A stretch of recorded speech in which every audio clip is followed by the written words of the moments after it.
இன்றைக்கி நம்ம சோயா மஞ்சூரியனுக்கு நான் 1 கப் சோயா எடுத்திருக்கேன். இப்போ இந்த பக்கம் தண்ணி நல்லா நம்ம கொதிக்குதுங்க. இப்போ அதில் நம்ம சோயா சேர்த்துக்கலாம். கலந்து விட்டுட்டு ஒரு 10 நிமிஷம் இருக்கட்டும். இதை இப்போ நம்ம மீன் மக்கரை நல்லா அலசி எடுத்துக்கிடலாம்.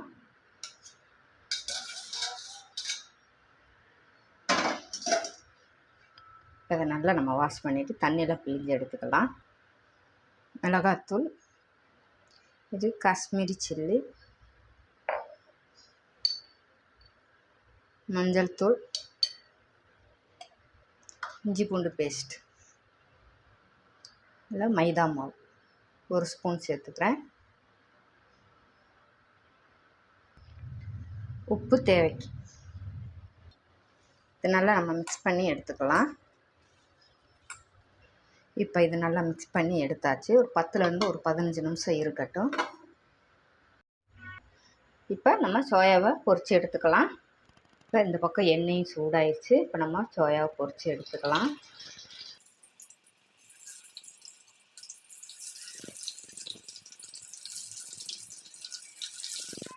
அடுத்து இருக்கிற சோயாவையும் நம்ம பொரித்து எடுத்துக்கலாம்.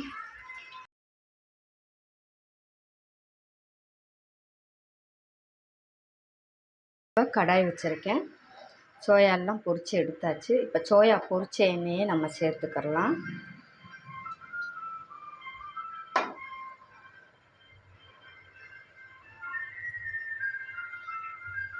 இப்போ அதில் இஞ்சி பூண்டை சேர்த்துக்கிறேன். இஞ்சி பூண்டு சேர்த்துட்டு கலந்து விட்டுக்கலாம். அது கூட கொஞ்சம் வெங்காயம், பெரிய வெங்காயம் நீளாக்கில் வெட்டி வச்சுருக்கேன், அதையும் சேர்த்துக்கிறேன். கேப்சிகம் அதையும் சேர்த்துக்கிறேன். சேர்த்துட்டு ஒரு பச்சை மிளகா,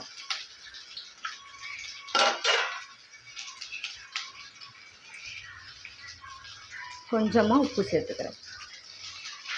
சேர்த்துட்டு இப்போ அதையும் நல்லா வதக்கி எடுத்துக்கலாம்.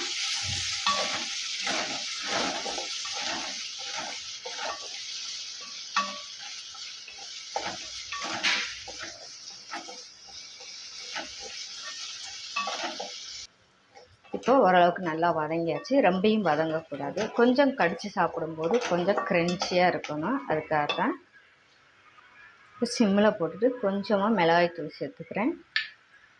அது கூட 1 ஸ்பூன் அளவுக்கு தக்காளி சாஸ், அதே ஸ்பூன் அளவுக்கு 1 ஸ்பூன் அளவுக்கு சோயா சாஸ், கொஞ்சமாக நான் ஃபுட் கலர் எடுத்துருக்கேன், அதையும் சேர்த்துக்கிறேன்.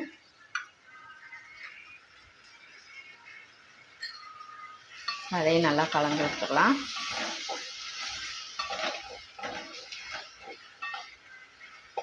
கலந்து கொடுத்துட்டு கொஞ்சமாக நான் ஒரு 2 ஸ்பூன் அளவுக்கு கார்ன்ஃப்ளவர் மாவு நான் கரைச்சி எடுத்துருக்கேன், அதையும் சேர்த்துக்கிறேன்.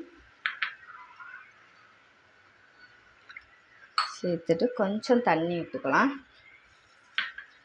தண்ணி விட்டுட்டு அதையும் கலந்து விட்டுக்கலாம்.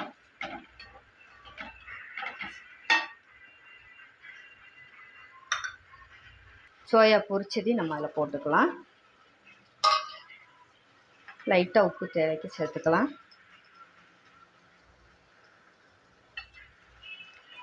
அதையும் கலந்து கொடுத்துக்கலாம். அவ்வளோதாங்க, சோயா மஞ்சூரியன் ரெடி ஆயிடுச்சுங்க. இது நல்லா fried rice, parotta, variety rice கூட வச்சு சாப்பிட்றதுக்கு அருமையாக இருக்கும். கொஞ்சம் மல்லி இலை தூவிக்கலாம்.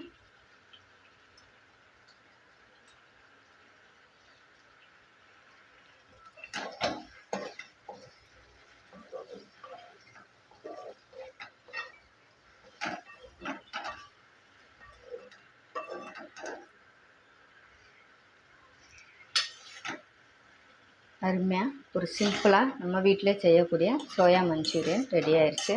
நீங்களும் ட்ரை பண்ணி பாருங்கள். இந்த வீடியோ பிடிச்சிருந்தா டேஸ்டி குக்கை சப்ஸ்கிரைப் பண்ணுங்கள், லைக், ஷேர், கமெண்ட் பண்ணுங்கள். தேங்க்யூ.